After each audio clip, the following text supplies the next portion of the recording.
In Class 3A, the Bellville Brahmas taking on the defending champion Wimberley Texans, who not only won the Class 3A Division II championship, but got to play close to home in Bastrop. Here are the highlights. The 8-3 Bellville Brahmas had their hands full with the 8-3 defending Class 3A Division II state champion Wimberley Texans. When you're a defending state champion, you believe you can win no matter what, and we knew that it would be a tough game. The Brahmas brought the pasture of pain on the road to Bastrop Memorial Stadium, led by their defense in the first half. This pick helped set up the game's first touchdown. Kyle Fuchs called his own number out on the quarterback keeper, and the Brahmas were on the board.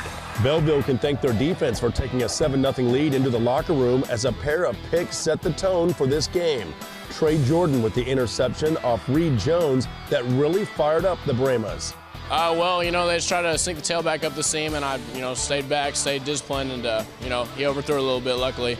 And, that's what we've been working on all week, is just looking for those rail routes and the backs up the sideline, just staying at home, Creating turnovers, and our secondary is really coming around, and they're staying with their responsibility, doing their job. It was not just picks, though. This hard-hitting tackle on 4th down near the Bellville goal line was huge as Troy Edmond, who is #1 on the field and in the hearts of Brahmas fans, delivered the blow, jarring the ball loose and keeping the Texans out of the end zone near the end of the first half.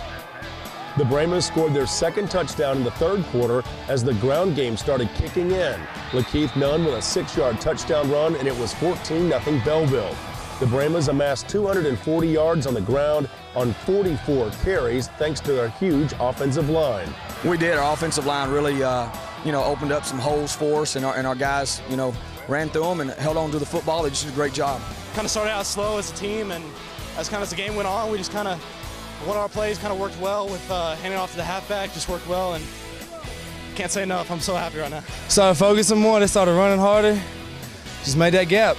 It's the offensive line. That's about it. We just get the ball, take off, and do what we gotta do. Wimberley was not done, though. The defending champs had some fight in them as Reed Jones connected with Colby Kelly on a 4-yard touchdown pass play in the fourth quarter to cut Bellville's lead to 7. But back came the Brahmas. Bronson Allen had the bulk of Bellville's rushing yards with 104 on the ground and the final TD of the game as Bellville took a 21-7 lead. Lakeith Nunn and DeBray Parker combined for over 1,800 yards last season, and along with Bronson Allen, this stable of running backs are all juniors. Those guys are so unselfish. It's whatever is opening up and whatever they're giving us, those guys are going to carry out their fakes. They're going to do the blocking for one another, and that's what our offense is all about, being unselfish and controlling the line of scrimmage. Those plays were executed. We moved the ball well. We weren't consistent in the first half, but overall, we had the big plays when we needed them. The defense stepped up once again late, keeping the Texans out of the end zone and helping guide the Brahmas to the third round of the postseason.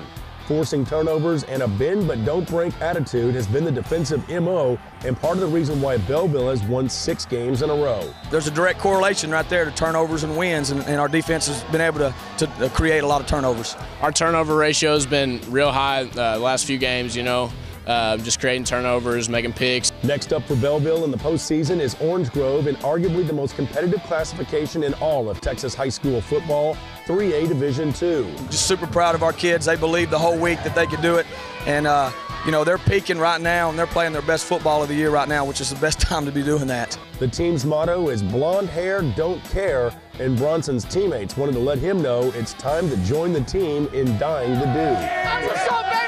Let's get blonde hair for playoffs. We're going all the way this year. Blonde hair, don't care.